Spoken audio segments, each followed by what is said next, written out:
Good morning, everybody. Happy Thursday. We have an amazing show for everybody today. What do we have, Krystal? Indeed, we do. We got a great panel. We got Don Calloway and Gabby Orr. We also have the editor-in-chief at Gallup Polling, Muhammad Yunus. He's going to talk about the absolute plummet in the way that Americans feel about their personal finances, kind of an important trend there. We also have Seattle Council member Kshama Sawant to make the case for upping the minimum wage significantly.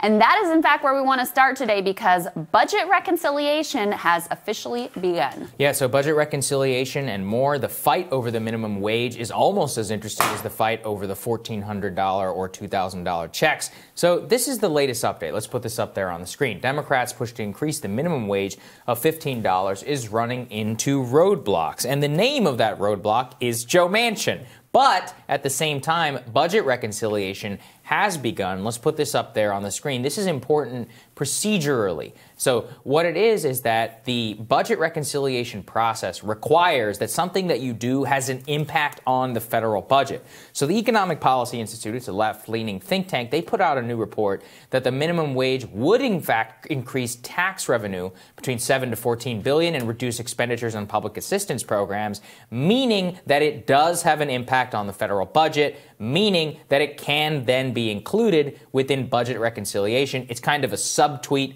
in the Washington policy world of the Congressional Budget Office. Riveting. It's the nerdiest subtweet ever. Yeah, I know, but this stuff matters. We want Yeah. $15 minimum wage through a budget reconciliation. This is the only way it's going to happen. There's some scoring stuff that has to go on. The committees and the subcommittees themselves have to vote. But the thing is, they can do it if they want to do it, but it will require an immense amount of political capital to be spent on Capitol Hill. Yes. So here are the two major stumbling blocks. One is, unfortunately, it's actually not just Joe Manchin, who we're not sure if is going to go along with lifting the minimum wage to $15. He's been equivocal. I'll play you in just a second his comments thus far. He's supportive of lifting it to $11 an hour, not really supportive of lifting it to $15. Will he ultimately go along with it? We really don't know. Kyrsten Sinema hasn't said anything. Mark Kelly, new senator from Arizona, also has been sort of equivocal. So there are a few moderate, I hate using the word moderate for them, extremists, because they're out of step with the American people, Democrats, right-wing Democrats, who could be stumbling blocks here. The other one, procedurally, that you're talking about is in order for it to go through the budget reconciliation process, you have to show that it has a budgetary impact. Now, EPI put out this report, which basically lays out what anyone with a brain could realize, which is that, look, if people are making more money, they're going to be able to pay more in taxes. And also, by the way, they're not going to be as dependent on federal government benefits like the SNAP program and other things. So, of course, it has a budgetary impact. But the previous scoring on this indicated that it wasn't. So that's why Democrats and Bernie Sanders have been leading the charge on this, has engaged a number of lawyers to make sure that they can make the case. That's why, this is a big question mark, because the official government scoring didn't recognize the obvious impacts that EPI recognized and that anyone with a brain could obviously see. So what does that mean? It means that they're working on another scoring. We'll see what that comes out as. They can also overrule the Senate parliamentarian. But you could easily see people like Joe Manchin using this as an excuse to say, look, they said it's not appropriate to do through this process. So just like the Republicans always love to seize on some like procedural bullshit rather than actually deal with the merits of an issue, he and Sinema and others could easily seize on those things as well. So just so you know where Manchin stands so far, here are his latest comments about what he thinks about lifting the minimum wage to $15 an hour. Let's take a listen. You don't think the minimum wage increase should be attached to this? I don't.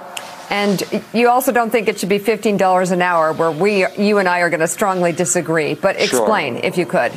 I sure will. Thank you, Mika. First of all, it doesn't fit within the Byrd rule. Okay, it has to be within budgetary items. That's not in a budget item, but the parliamentarian will rule on that.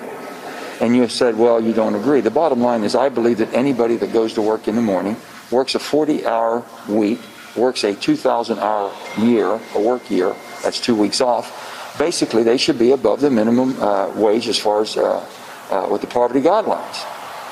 That would be $10.86. And I just said, don't you think it's reasonable for it to have a flat rate of $11 and then index it from there? So 2 things that you hear there. First of all, he thinks it should be $11, not $15.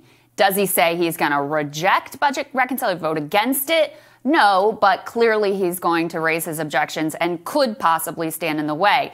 But the other piece there was what I was just saying. He says it doesn't go by the Byrd rule. Yes. When he says which is that, what she's referring to. That's what we're talking about, of whether or not it can go through the budget reconciliation process. Now, again, remember, even if you have the parliamentarian rule against you, which I think would be the wrong ruling to say that $15 minimum wage doesn't have a budgetary impact, you can still overrule the parliamentarian, but it will give people like Joe Manchin an easy out to say, look, it's not appropriate to do through this process. These things drive me insane because we act like they're written into the Constitution. Harry Byrd was a senator in 1960. Like, we made this up like 40 or 50 years ago, you know? And the only reason we did is because he was a nut job from Virginia and also a virulent racist.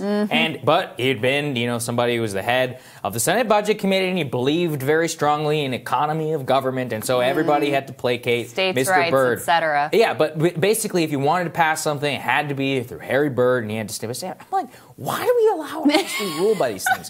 It drives me nuts, and I know it drives all of you nuts. The norms, Saagar. We have to have the norms. But that's my whole point. It's like these norms are not that old.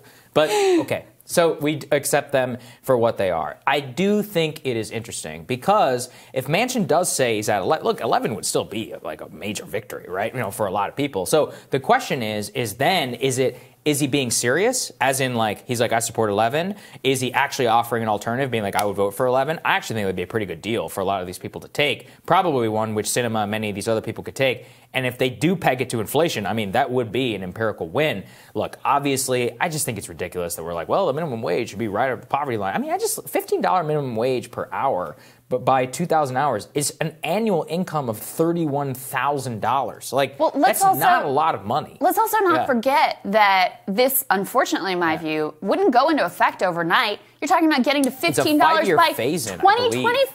I mean, good Lord, this is not crazy and outrageous. And as we've covered here, the polling, we saw what happened in Florida. It is really popular, including in a state like West Virginia. It's a popular initiative. This isn't like it's the actually moderate position is $15 an hour. And so, look, here's a question to me, and this gets to your point. Like, can Joe Manchin and Kyrsten Sinema decide to take this whole thing hostage and say, absolutely not, we'll only go to 11, we'll only go to 10, we'll only go to 12, whatever it is? Yes, they can 100% do that. But is Biden actually going to flex his political muscle to say this was one of... That's the question. We focus a lot on the $2,000 because that was a really recent promise, and it's really clear the way that they're screwing that one up. But of all the, clear pledges that were made during Biden's campaign, the one on the economy that he was kind of most set on was $15 an hour. And significantly, and we can relive some painful memories here in a moment, this was the one thing that he really promised to Bernie Sanders when Bernie dropped down and endorsed him as well. Brace yourself for a little bit of pain. Let's relive that. Did you have any questions for me, Bernie, at all? I did, Joe.